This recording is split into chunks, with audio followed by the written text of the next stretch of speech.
আসসালামু আলাইকুম viewers, welcome back to my channel Samira সঞ্জনায়। আবারও নতুন একটা রেসিপি নিয়ে আপনাদের মাঝে চলে আসলাম। আজ আমি আপনাদেরকে চিকেন স্টিক তৈরি করে দেখাবো। আর এই স্টিকটা আমরা বেশিরভাগ রেস্টুরেন্টে খেয়ে থাকি এবং কি মনে হয় যে এই স্টিকটা হয়তো বা ঘরে তৈরি করা যাবে না, কিংবা তৈরি করতে মনে হয় অনেক বেশি মশলার প্রয়োজন হয়, কিন্তু ধারণাটা একেবারেই ভুল। তো আজকে আমি আপনাদেরকে কিভাবে আপনারা রেস্টুরেন্টের সাথে ঘরেই ভীষণ মজাদার চিকেন স্টিক তৈরি করে খাবেন সেই রেসিপিটাই নিয়ে আসলাম। আর আমার এই রেসিপিটা যদি ফলো করে আপনারা বাসায় তৈরি করেন, ইনশাল্লাহ আশা করি আপনারা ভালো রেজাল্ট পাবেন। তো চলুন এই মজাদার চিকেন স্টিক রেসিপিটা কিভাবে তৈরি করতে হয় দেখে নেওয়া যাক। এখানে আমি 4 পিস চিকেন নিয়েছি, এখানে আমি ব্রেস্টের পিসগুলো নিয়েছি, আর এখানে টোটাল 450 গ্রাম চিকেন আছে। আর এটাকে আমি ভালোভাবে ধুয়ে তারপরে টিস্যু দিয়ে পানিটাকে একদম ভালোভাবে মুছে নিয়েছি। আপনারা দেখেই বুঝতে পারতেছেন চিকেনটা অনেক ড্রাই দেখা যাইতেছে। তো এখন এই অবস্থাতে আমি কাঁটা চামচ দিয়ে সবগুলো চিকেনকে এভাবে কাঁটা চামচ দিয়ে কেচে নিব। আর এরকমভাবে কেচতে হবে যাতে একটার গায়ে একটা লেগে থাকে কাঁটা চামচের কাছে। তো আমার সবগুলো এখানে কাঁচা হয়ে গেছে। আমি একটু চেষ্টা করতেছি আপনাকে দেখানোর জন্য, আশা করি আপনারা বুঝতে পেরেছেন। তো এখন আমার এখানে সবগুলো কাঁচা হয়ে গেছে। আমি এটা পাত্রে তুলে নিলাম, যেটাতে আমি ম্যারিনেট করব। তারপরে এখানে আমি দিয়ে দিলাম 1 চামচ রসুনের গুঁড়া। এখানে আমি গুঁড়া ব্যবহার করেছি, তবে আপনারা চাইলে পেস্টও ব্যবহার করতে পারেন। আরও দিয়ে দিলাম 1 চামচের মতো কালো গোলমরিচের গুঁড়া। আপনারা চাইলে এখানে গোলমরিচ ক্রাশ করাটাও ব্যবহার করতে পারেন, তবে আমি এখানে গোলমরিচের গুঁড়াটাই দিলাম। আরও দিয়ে দিলাম এখানে আমি 1 টেবিল চামচ মধু। আরও দিয়ে দিতেছি এখানে 1 টেবিল চামচ সয়া সস। তবে এই চিকেনের মধ্যে সয়া সসটা একটু বুঝে সুঝে অ্যাড করবেন, কারণ সয়া সসে কিন্তু লবণ থাকে। আরও দিয়ে দিলাম এখানে আমি 1 টেবিল চামচ লেবুর রস। তবে আপনারা চাইলে এখানে ওয়েস্টার সসও ব্যবহার করতে পারেন, তবে হাতের কাছে যদি না থাকে না দিলেও সমস্যা নেই। আর যদি দিতে চান তাহলে দিতে পারেন, তাও কোনো সমস্যা নেই, তবে আমি এখানে অ্যাড করলাম না।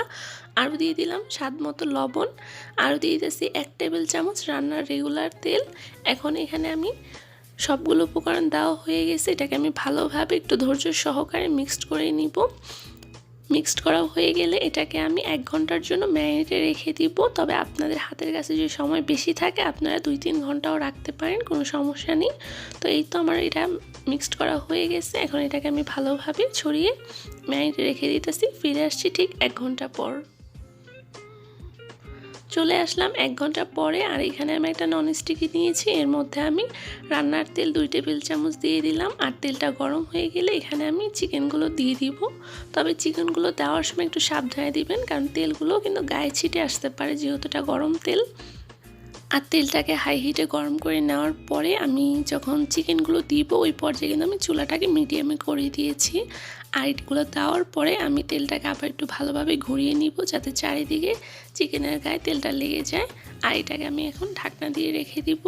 ফিরে আসছি পুরোপুরি 3 মিনিট পরে। তবে খেয়াল রাখতে হবে যাতে চিকেনগুলো পোড়া লেগে না যায়, পোড়া লেগে গেলে কিন্তু এর টেস্টটা নষ্ট হয়ে যাবে।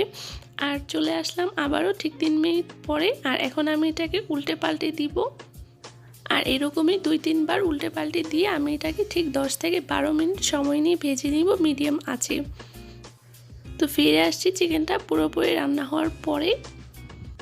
আর আরেকটা কথা, ঢাকনা দিয়ে রাখার পরে যদি আপনি দেখেন যে চিকেনের গায়ে থেকে পানি বের হয়, তাহলে এখানে ঢাকনাটা সরিয়ে দিয়ে চুলার আঁচটা একটু বাড়িয়ে চিকেনটাকে উল্টে পাল্টে পানিগুলো টানিয়ে নিতে হবে। আর এখানে ঢাকনা দেওয়া যাবে না।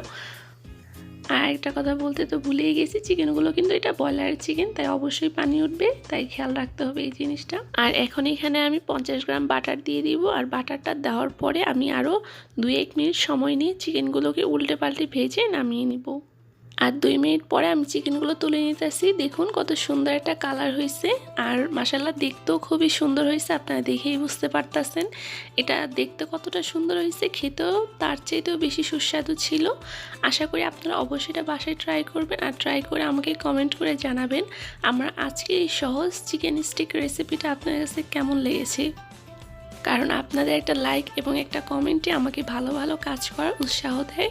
তো আজ এখানেই বিদায় নিচ্ছি। সবাই অনেক বেশি ভালো থাকবেন। আল্লাহ হাফিজ।